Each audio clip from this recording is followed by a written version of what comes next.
یوں میری نئی زندگی کا آغاز ہو گیا۔ شہباز بہت خیال رکھنے والے شوہر تھے، اس کی فیملی بھی بہت اچھی تھی۔ ابھی میری شادی کو 2 مہینے ہی ہوئے تھے کہ میں نے آگے پڑھنے کی فرمائش کر ڈالی۔ میری خواہش پر میرے سسرال والوں کو کوئی اعتراض نہیں تھا، بلکہ شہباز تو میرے فیصلے سے بہت خوش ہوئے۔ وہ کشادہ ذہن کے مالک تھے۔ اس طرح میں نے BSc کے لیے ایک مشہور کالج میں داخلہ لے لیا۔ شہباز نے میرے داخلے کے لیے بہت تنگیں دو کی تھی، یہاں تک کہ جب کلاسز شروع ہوئیں تو وہ مجھے خود کالج چھوڑنے اور لینے بھی آتے، لیکن مجھے یہ اچھا نہیں لگتا تھا کہ میرے لیے وہ اتنی تکلیف اٹھائیں۔ ایک دن میں نے ان سے کہا، آپ کو اپنا کاروبار بھی دیکھنا ہوتا ہے، آپ میرے لیے اتنی تکلیف کیوں اٹھاتے ہیں؟ اسی محلے کی ایک لڑکی بھی کالج جاتی ہے، کیوں نہ میں اس کے ساتھ آیا جایا کروں؟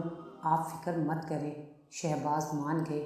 اسی طرح میں اس لڑکی کے ساتھ روز کالج آنے جانے لگی۔ 1 سال گزر گیا۔ ایک روز اچانک میرے سیل فون پر عمران کا نمبر چمکنے لگا۔ میں پریشان ہو گئی کہ عمران نے مجھے کال کیوں کی ہے۔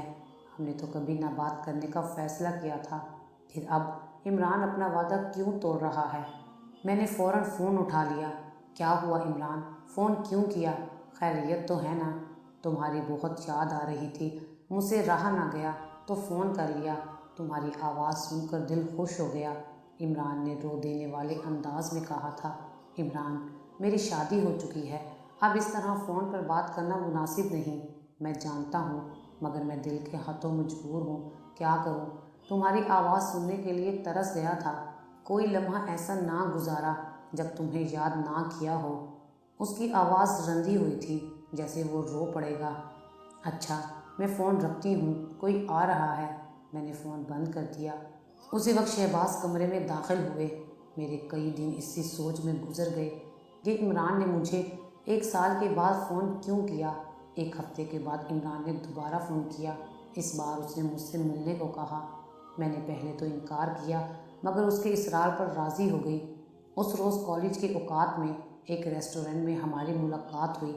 میں عمران سے ملنے تو آ گئی تھی، مگر میرا کلیجہ منہ کو آ رہا تھا، کیونکہ اب میں شادی شدہ تھی۔ اگر کوئی دیکھ لیتا تو غضب ہو جاتا۔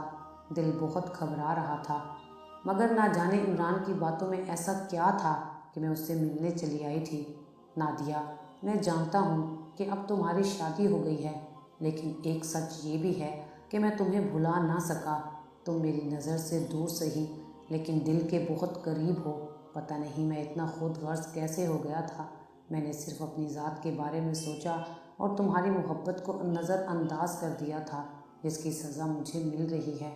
میرے والد کو اچانک دل کا دورہ پڑ گیا اور وہ انتقال کر گئے۔ مالی حالات خراب ہو گئے۔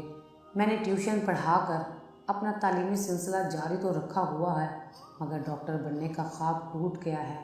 جس وجہ سے تمہیں شادی کرنے کو کہا، وہ وجہ ہی ختم ہو گئی۔ میں اندر سے ٹوٹ گیا ہوں، مگر تمہاری یاد دل میں بسی ہوئی ہے۔ نادیہ، تم نے میرے کہنے پر ہی تو شادی کی تھی، پلیز میری خاطر واپس آ جاؤ۔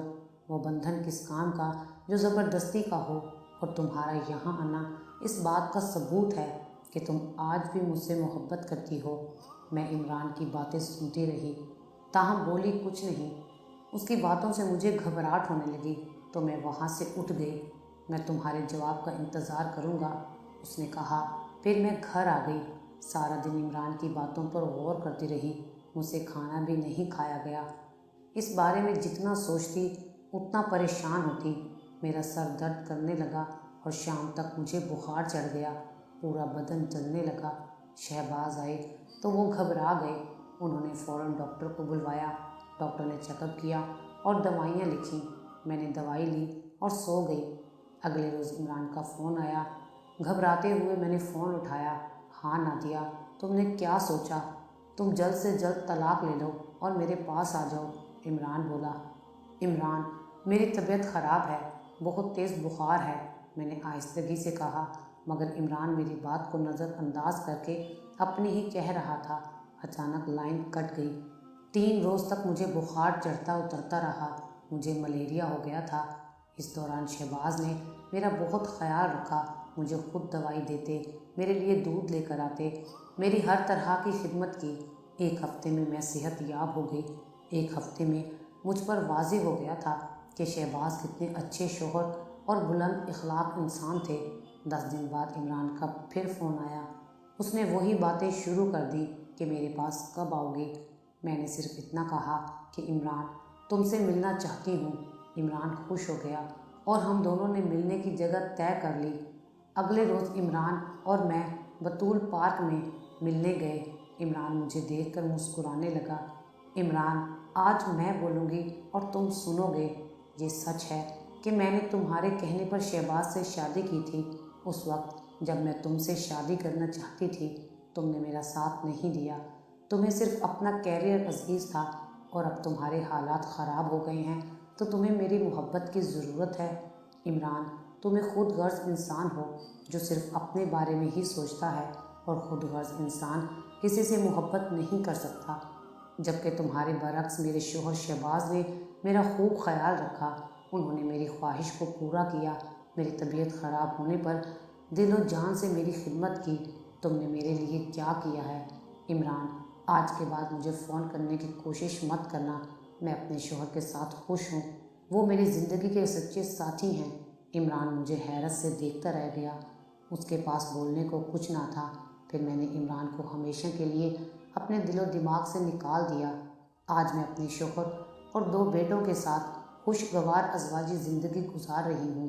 میری ان تمام نادان اور کچے ذہن کی لڑکیوں سے التجا ہے کہ وہ ان خود غرض لڑکوں کے چکروں میں مت پڑیں جو آپ کا ذہن اور وقت دونوں کو برباد کر دیتے ہیں۔ آپ کی قسمت میں قدرت نے جو لکھا ہوتا ہے وہی آپ کے لیے بہتر ہوتا ہے۔ اگر آپ کو ہماری یہ ویڈیو اچھی لگی ہو تو اسے لائک کریں، شیئر کریں اور مزید اچھی ویڈیوز دیکھنے کے لیے ہمارا چینل سبسکرائب کریں۔